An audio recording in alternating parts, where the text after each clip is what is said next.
Donde está implicado el nombre del fiscal Carlos Stornelli. Cecilia Devana tiene los datos. ¿Qué tal, Lu? Buenas tardes. Sí, así es. Hace instantes nada más Marcelo D'Alessio, este hombre es indicado como el extorsionador, en este caso contra el productor Pedro Echevest, fue detenido por orden del juez federal de Dolores Alejo Ramos Padilla.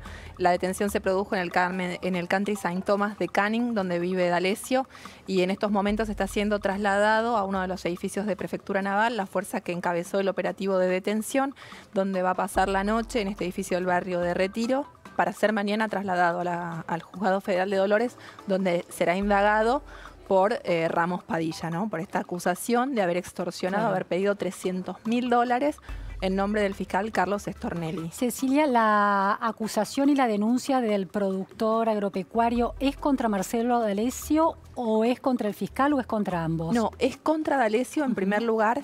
De hecho, bueno, esta semana hubo una misiva, digamos, del procurador general Eduardo Casal, al juez Ramos Padilla, donde le respondía por un pedido de Ramos Padilla de investigar al fiscal. Y entre otras cosas le dice que por favor lo notifique si hay algún funcionario judicial imputado. Claro. Porque había mucha confusión. Es una pregunta, claro, había había mucha confusión sobre este tema y la realidad es que Stornelli no está imputado. Claro. Lo que dicen es, bueno, que este hombre, D'Alessio, que aseguraba ser experto en narcotráfico, agente de la DEA, asesor en temas legales y demás, que ni siquiera está confirmado que sea abogado, ¿no? En estos momentos.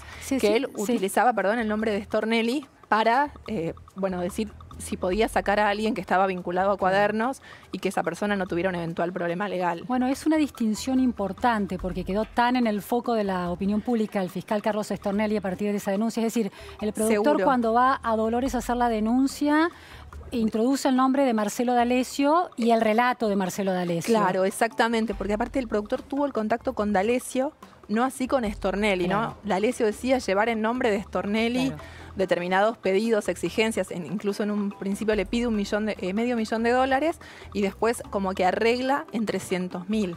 Y de hecho, Stornelli denunció esta situación, lo denunció a D'Alessio en el correr de esta semana precisamente por haber invocado su nombre para pedir precisamente una coima.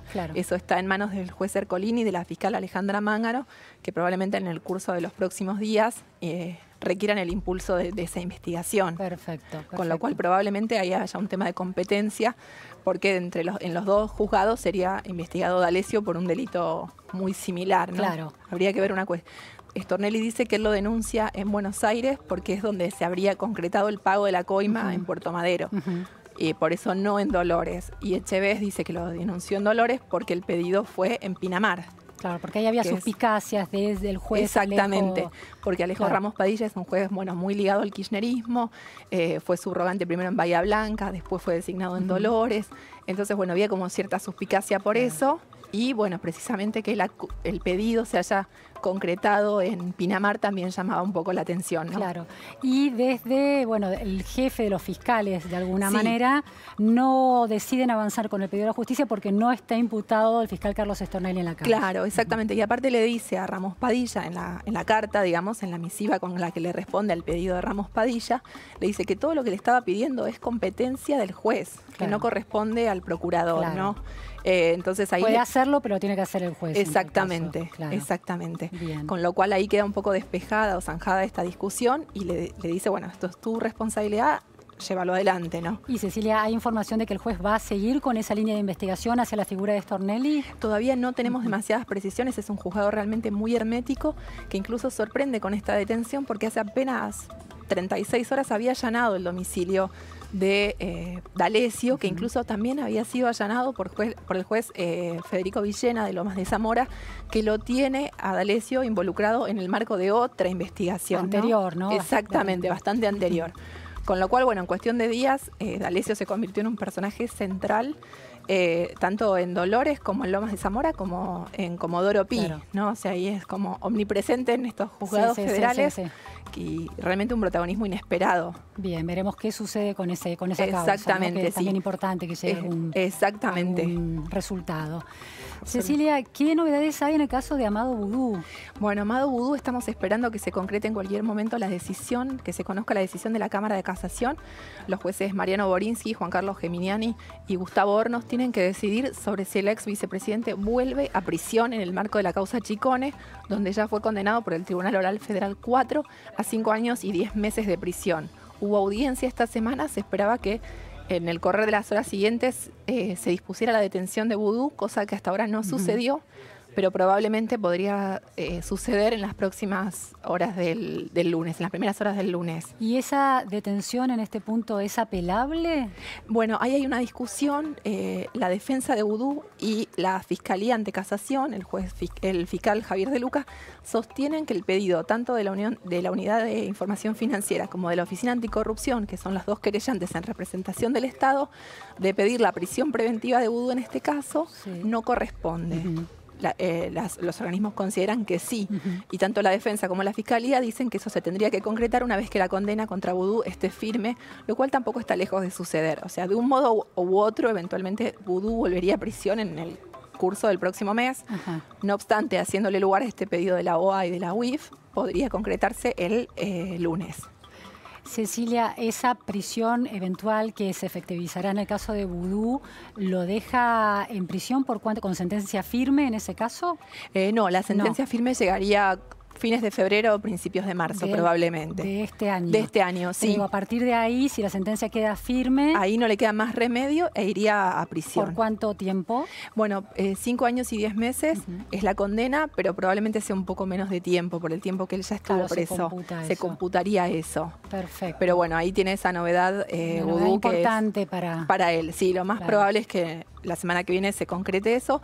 Y el miércoles tienen audiencia por el mismo tema, tanto Nicolás Chicone como José María Núñez Carmona, íntimo amigo de Vudú, quienes están en la misma situación. Lo único es que sus recursos llegaron un poquito más tarde y por eso tramitan separados. Bueno, tenemos también novedades en relación a Lázaro Báez y su hijo Martín. Así es. Sí, pidieron ser excarcelados. Le fue rechazado por el Tribunal Oral Federal 4, que consideró que no hay motivos para hacerlo. Ellos decían que estaban siendo espiados en la cárcel.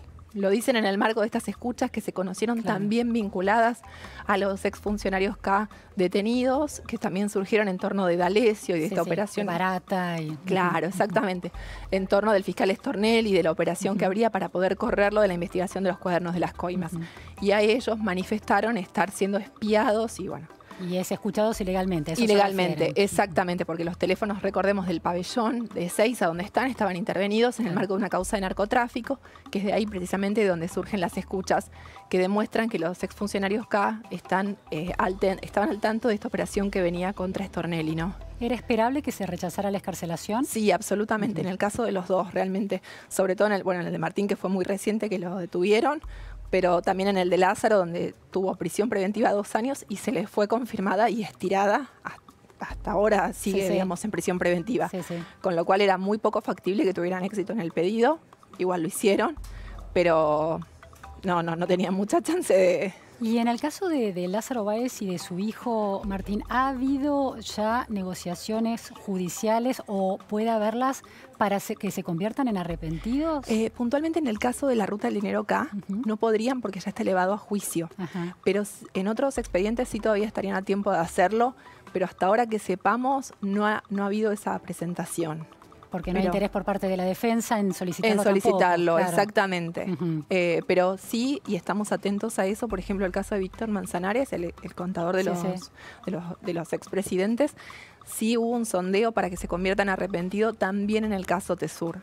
Lo cual es para estar atentos porque realmente sería una bomba, sería el primer arrepentido de ese caso.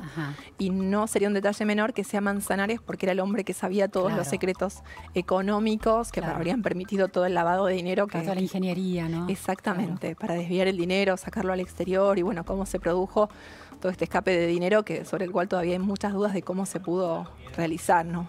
¿Está la justicia en el caso de los Báez tratando de que la madre de los hijos de Báez, que había dicho que su límite era cuando alcanzara la justicia a sus hijos, podía llegar a hablar. ¿La justicia está intentando que ese testimonio llegue? Mira, en ese tema hay como mucho hermetismo, porque siempre se supuso que esto podía pasar. De hecho, ya lo habría manifestado Norma Calismonte, la madre de los 4 hijos de Báez.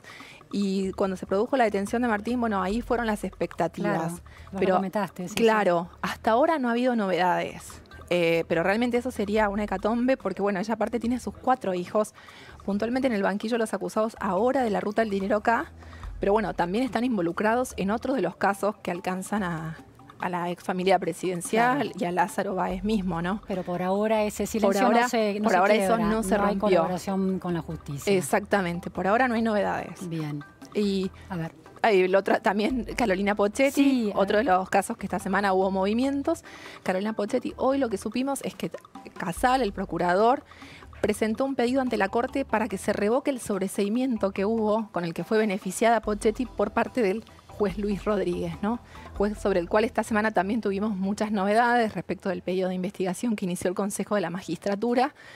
Y lo que hoy puntualmente pidió Casal es que se revoque este sobreseimiento, lo cual provocaría que se la pueda volver a investigar por lavado de dinero y enriquecimiento ilícito, y sobre todo poder apuntar al decomiso de todos los bienes, claro, en torno de Pocchetti y Muñoz, que era claro, el exsecretario de Néstor Kirchner, ¿no? Que falleció en mayo de 2016. Ellos tienen una fortuna de $70 millones, que fue hubo todo un entramado de lavado de dinero muy complejo. Bueno, esto apuntaría a poder ir a esos bienes, a gran parte de esos bienes, y pasarlos a manos del Estado. Claro. ¿Esto en el marco de la extinción de dominio o previo, en la legislación previa que existe? En la legislación previa, claro. O sea, se podría aplicar la legislación previa. Así que la verdad es que es un planteo súper interesante el que está realizando Casal. Implicaría, bueno, que la Corte ahora se tenga que expedir, que tenga que debatirlo, abrir a debate y, bueno, expedirse sobre el tema. La verdad es que sería muy significativo, sobre todo por el tema del decomiso de bienes, ¿no? Claro. La justicia claramente está apuntando no solamente, bueno, a condenar, investigar a los imputados, a los culpables, sino también a recuperar los bienes. Son dos objetivos distintos y conectados. Exactamente. Y sumamente importante porque, digamos, ya está claro que Pocchetti, esta fortuna que tiene, no la puede explicar. Claro. No la puede explicar Muñoz, bueno, porque no la pudo explicar en vida, digamos, no la puede explicar menos ahora, pero más allá de eso, es dinero, digamos, él tuvo toda la vida sueldo de funcionario público. No puede explicar cómo tenía $70 millones, propiedades, un piso en el Plaza de Nueva York. Claro. Entonces, bueno, todo eso realmente es bienes que deberían volver, una vez que esté probado, al Estado. Claro, y la idea es evitar que se sigan liquidando ilegalmente. Exactamente, sobre todo que hay mucho dinero que ya se sabe que está atomizado en distintos paraísos fiscales, con lo cual su recupero es realmente algo muy complejo. Pero bueno, Casal hace este pedido que realmente lo pone en juego a la Corte en temas de corrupción, que hasta ahora no había tenido demasiado protagonismo. A ver, qué interesante. Eso es interesante. Sí. Y otro planteo muy interesante que vamos a tener este año respecto de la Corte es que se va a tener que expedir sobre situaciones de prisiones preventivas de exfuncionarios K. Claro, pero en términos de la constitucionalidad de la prisión preventiva. Exactamente. En casos particulares. Casos particulares. Ajá. No sabemos cuál es sobre el primero que se van a expedir. Hay como mucho hermetismo sobre eso. Pero lo cierto es que una vez que suceda y que dictaminen en uno de los casos, eso se va a replicar casi automáticamente en todos los otros, ¿no? Claro. Y hay varios Sienta un precedente de alguna manera, ¿no? Exactamente. Claro. Hay varios que sabemos que han llegado, como los planteos de Lázaro Báez y de José López, el exsecretario de Obra Pública, por ejemplo. Y hay varios más. Esos son ahora los dos que recuerdo, que son los más, te diría los más antiguos que llegaron, porque ellos quedaron presos en 2016. Claro. Con lo cual va a ser muy interesante ver qué decide la Corte sobre eso, sobre lo que conocimos un poco como la doctrina Irursum. Claro. Y una vez que eso suceda, bueno, ¿qué pasa con esos presos? ¿Recuperan la libertad? ¿Se considera que siguen entorpeciendo la investigación? Bueno, ahí se abre un debate grande. Y la pregunta a la Corte es si es constitucional que no teniendo una sentencia firme, una condena firme, sigan presos. Exactamente. ¿Es esto que también se discute en el Senado para no dejar sin fueros a expresidente Cristina Fernández de Kirchner? Exactamente. Claro. O sea, va a poner en debate muchos actores, me parece, y va a mandar un mensaje tanto al Poder Legislativo como al Poder Judicial, ¿no? Digamos, hacia abajo. No sabemos cuándo, realmente no hay muchas precisiones de cuándo va a surgir el primer planteo que ellos traten.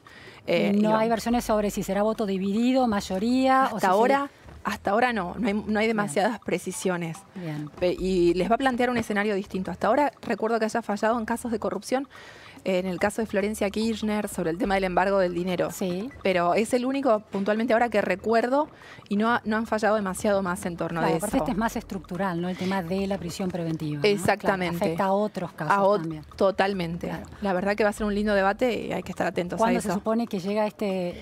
Mira, se supone que en el primer trimestre debería haber novedades. Bien. Ahora ya están empezando como a retomar su ritmo habitual, pero no debería pasar demasiado tiempo más, porque sobre todo los temas de prisiones preventivas, donde está la libertad en juego de una persona. Sí, cada día es... Exactamente. Claro. Con lo cual se supone que le van a dar un trámite más rápido. Bueno, muchísimas gracias, Cecilia, por tantas precisiones, información tan sólida. Muchas gracias. Hay novedades en España, se anticipan elecciones el 28 de abril. El gobierno del español Pedro Sánchez está en el tapete. Escuchamos este tape.